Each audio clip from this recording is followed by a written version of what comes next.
અહીંયા ત્રિવેણી સંગમ થાય છે મિત્રો, પેલી સાઈડથી ત્રિવેણી સંગમ થાય છે અને આ છે પ્રયાગરાજ મંદિર.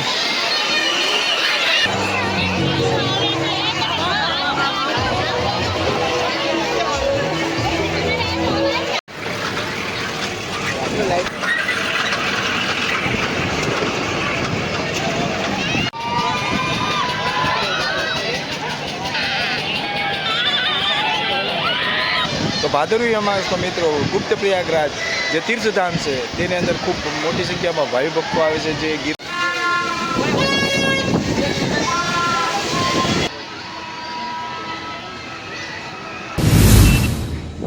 તો સ્વાગત છે મિત્રો તમારું ફરીથી આપણા એક નવા વ્લોગની અંદર લોંગ ટાઈમ બાદ. કારણ કે 2 મહિનાનું વેકેશન હતું તે આપણે ઘરે કહેવાય ને કે 2 મહિનાનું વેકેશન ઘરે એન્જોયમેન્ટ કર્યું અને હાલ આપણે 1 મહિનો ગોવાની અંદર રહ્યા. ટાઈમ આપણી પાસે કોઈ ટાઈમ જ નહોતો મળ્યો કે વ્લોગિંગ કરી શકું, કારણ કે એટલો બધો બિઝી હતું. તો ફરીથી પાછા આપણે 20 દિવસની રજા મળી છે, એ પણ ગુજરાતની અંદર. તો વિચાર કરું તો ભાઈ ગુજરાતમાં એવા કે પ્લેસીસ છે કે જ્યાં આપણે ટાઈમ સ્પેન્ડ કરી શકીએ, જ્યાં ટુરિસ્ટ પ્લેસ હોય. તો અને મારું ઓફિસનું કામ પણ હતું થોડુંક દીવની અંદર, તો આપણે વિચાર કર્યું કે દીવ જઈએ અને ત્યાં પણ થોડાક બ્લોગ લઈ લઈએ, તમને પણ બતાવું ને મારું કામ પણ થઈ જાય. તો ચાલો આજે તમે સાથે મળીને દીવના પ્રવાસે જઈએ. તે પહેલાં આપણે ફર્સ્ટ આપણે જે છે ગુપ્ત પ્રયાગ, જે આપણે સનાતની ધર્મ આવે છે તેનો એક ફર્સ્ટ આપણે ભાદરવી માસનું જે છે ગુપ્ત પ્રયાગ, કે જે ઉના તાલુકાથી દેલવાડા ગામની બાજુમાં જસ્ટ 1 કિલોમીટર થાય છે. તો આપણે ફર્સ્ટ પહેલાં ત્યાં જઈશું અને એનો બ્લોગ કમ્પ્લીટ કરી અને પછી આપણે જઈશું દીવની અંદર. તો ફર્સ્ટ પહેલાં આપણે દેલવાડા જઈએ અને ત્યાંથી પછી આપણે દીવ જઈશું. તો ચાલો આજે તમે સાથે મળીને દર્શન કરીએ ગુપ્ત પ્રયાગ તીર્થધામના, અને ત્યારબાદ જઈશું આપણે દીવની અંદર. જય માતાજી, જય શ્રી કૃષ્ણ.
તો અહીંયા આપણે જે રાખડી છોડે છે જે લોકો, તે અહીંયાથી પાણી લઈ અને આ વડલાને પાણી પીવડાવે છે મિત્રો.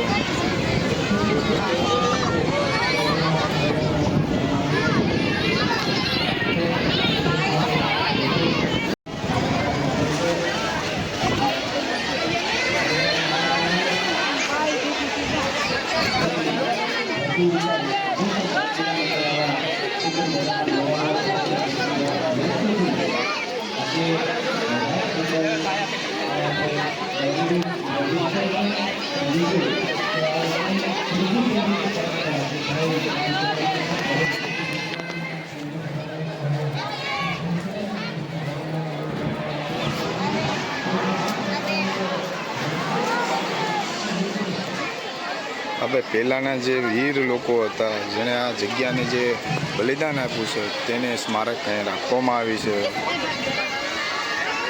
કે મંદિરને જસ્ટ આ સાઈડમાં ગુપ્ત પ્રયાગની અંદર ટોટલ 4 કુંડ આવેલા છે. ગંગા કુંડ, બ્રહ્મકુંડ, વિષ્ણુકુંડ અને રુદ્રકુંડ. તો ચાલો હું તમને કુંડ બતાવું.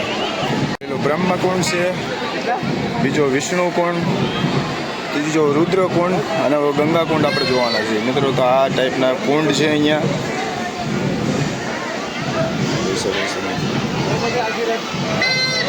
તો આ છે ગુપ્ત પ્રયાગ તીર્થધામ.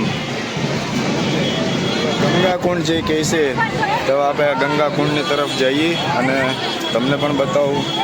ગંગા કુંડ ખૂબ ભાવિ ભક્તો આવી પહોંચ્યા છે ગંગા કુંડમાં સ્નાન કરવા માટે.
તો આ તમે ગુપ્ત પ્રયાગ જે તીર્થધામ છે તેમનો પાછળનો નજારો જોવો મિત્રો, કે બધા કુંડ અહીંયા જ છે. પેલી સાઈડમાં ત્યાં સ્નાન કરતા હતા લોકો, તે ગંગા કુંડ છે. કહેવાય ને કે સ્વયં ગંગા ત્યાં પ્રગટ થાય છે.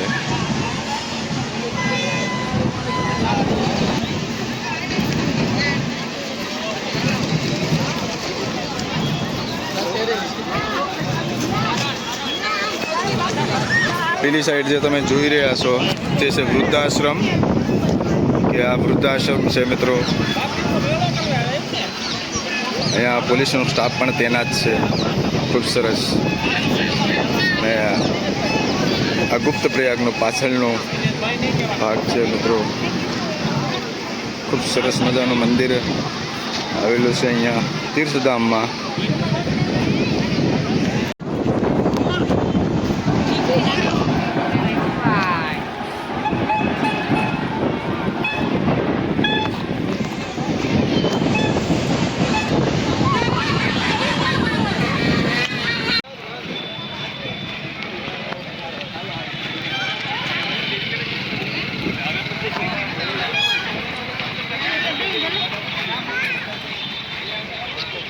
તો આ જ છે ભાઈ ગુપ્ત પ્રયાગ તીર્થધામ, સામે વૃદ્ધાશ્રમ. અને હવે પેલી સાઈડમાં આપણે જઈએ અને જોઈએ કે ત્યાં શું છે, કારણ કે હું પણ ફર્સ્ટ ટાઈમ આવ્યો છું ભાઈ. ચાલો પેલી સાઈડ જઈએ. ગુપ્ત પ્રયાગ દીવથી 14 કિલોમીટર, ઉનાથી 4 કિલોમીટર અને દેલવાડથી 1 કિલોમીટરની અંતર આવેલું છે આ ગુપ્ત પ્રયાગ તીર્થધામ. તો ચાલો આજે જોઈએ આપણે ગુપ્ત પ્રયાગનો મેળો કેવો છે. પણ ભાઈ આજે જે ઉના તાલુકા ગીર સોમનાથના જે પણ ગામડાઓ છે તેની પબ્લિક આજે ખૂબ અહીંયા આવેલી છે મિત્રો. જ્યારે પણ તમારે ભાદરવી અમાસ આવે ત્યારે તમારે આવવું હોય તો ઉનાથી જસ્ટ 4 કિલોમીટર કે સમથિંગ 5 કિલોમીટર છે. તો જરૂર આવજો મિત્રો. તો આપણે ભાઈ દીવનું શૂટ લેવાનું હતું, તો દીવ આવ્યા એ પહેલાં ભાઈ આપણે ગુપ્ત પ્રયાગ તીર્થધામના દર્શન કરી અને પછી જઈશું આપણે દીવની તરફ.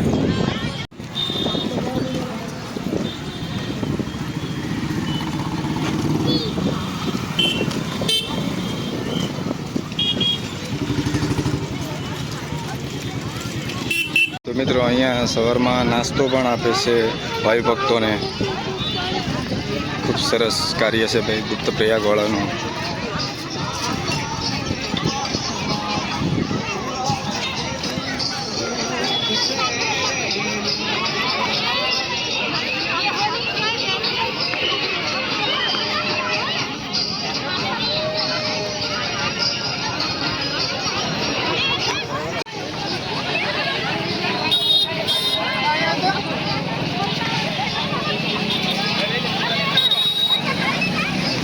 તો અહીંયા નાસ્તો આપે છે અત્યારે, અને પેલી સાઈડ ગુપ્ત પ્રયાગ છે. આ ગુપ્ત પ્રયાગ જવા માટે રોડ છે, અને આ સાઈડ જે તમે રોડ જોઈ રહ્યા છો તે ભાઈ આ ઉના તાલુકાના જે 4-5 ગામ છે તે ગામડા વિસ્તાર, ત્યાંના લોકો પણ અત્યારે ધીરે ધીરે આવી રહ્યા છે ગુપ્ત પ્રયાગની અંદર. અને હવે આપણે થોડી જ વારમાં મેળા તરફ જઈશું. તે પહેલાં આપણે મંદિરની અંદર વિઝિટ કરી લઈએ.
हरिओम परम पूज्य मुक्तानंद बाबू ग्रंथकारे संघ ની પ્રેરણા છે અને સાનિધ્યમાંથી આ 3 દિવસનો પાટીરામ મેળો, સંસ્કૃતિ મેળો, સનાતન ધર્મનો મેળો, સનાતનીઓ બધા અહીં આવે છે.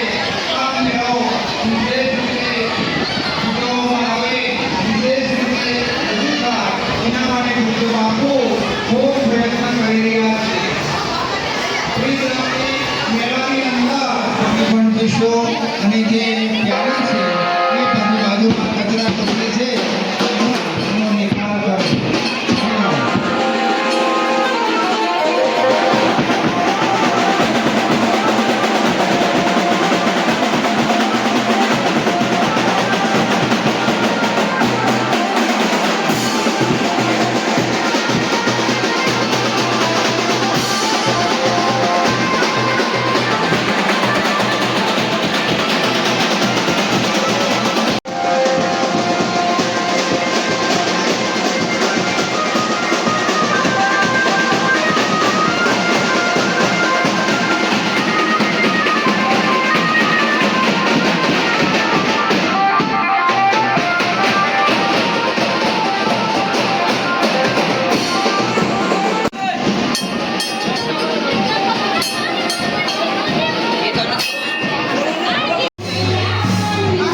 ભાઈ છોડી અને બાંધી દીધી છે, કારણ કે આપણે કોઈ પૂરતો એવો સામાન નહોતા લાવ્યા કે જેથી કરીને આપણે અહીંયા આ રીતના ફેરા ફરી અને પાણી અર્પણ કરીએ. બટ નો ટેન્શન, પછી ક્યારેક કરી લઈશું આપણે. તો ભાઈ અહીંયા જો રાખડી બધા છોડે છે અને અહીંયા બધા રાખે છે આ ઝાડની અંદર.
ગૌશાળામાં લાવી તાત્કાલિક સારવાર કરવામાં આવે છે. નિરાધાર ગાયોની સેવા, પક્ષીઓ માટે ચબૂતરો અને ચણની વ્યવસ્થા, હિન્દુ ધર્મના તહેવારોની ઉજવણી અને સ્કૂલના વિદ્યાર્થીઓને યુનિફોર્મ ટ્રાફિક જામ લાગે.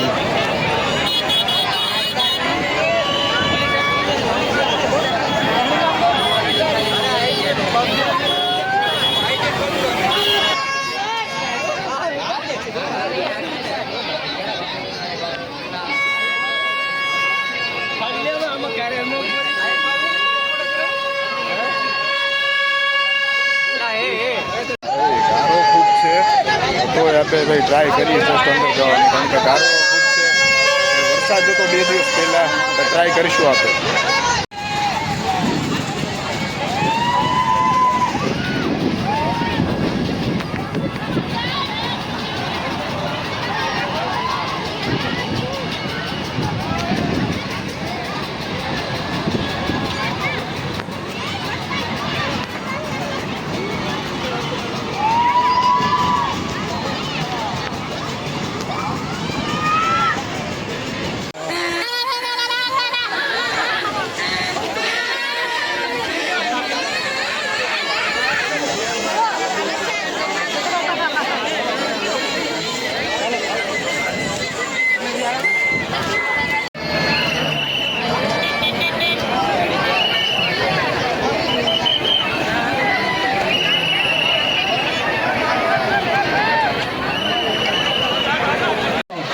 આને કહેવાય મેળો ને આને કહેવાય મેળાની મોજ. વાહ.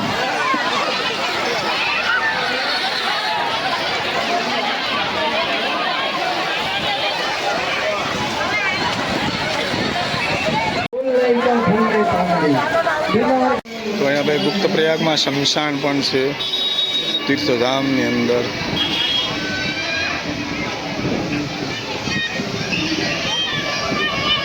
આ એન્ટ્રી ગેટ છે અને પેલી સાઈડ જે નદીનું જે પાણી નીકળે છે તે તરફ જવાનો રસ્તો છે.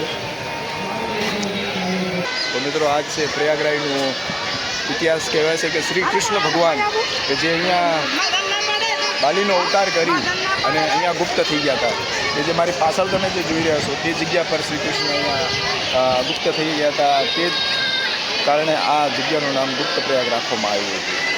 આવી પહોંચ્યા છીએ ગુપ્ત પ્રયાગની જે ભોજનાલય છે તે તરફ, કે ભાઈ મારી પાછળ તમે જે જોઈ રહ્યા છો તે ગુપ્ત પ્રયાગની ભોજનાલય છે.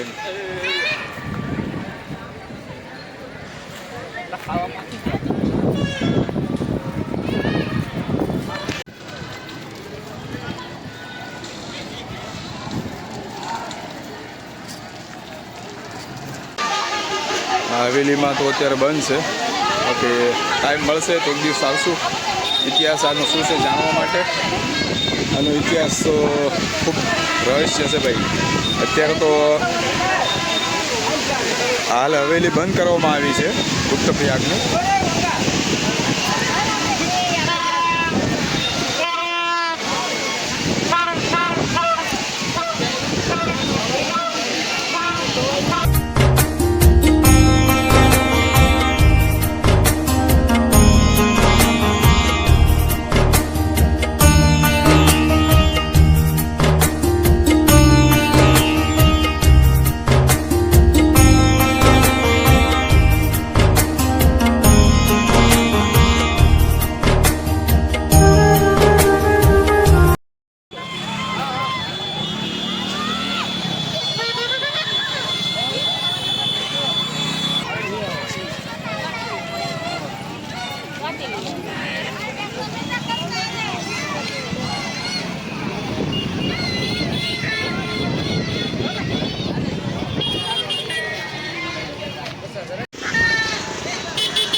એટલું જ છે. મળીએ પાછા ફરીથી એક નવા બ્લોગની અંદર. ત્યાં સુધી જય માતાજી, જય શ્રી કૃષ્ણ. અને હવે આપણે જે બ્લોગ આવશે તે આવશે દીવ શહેરનો.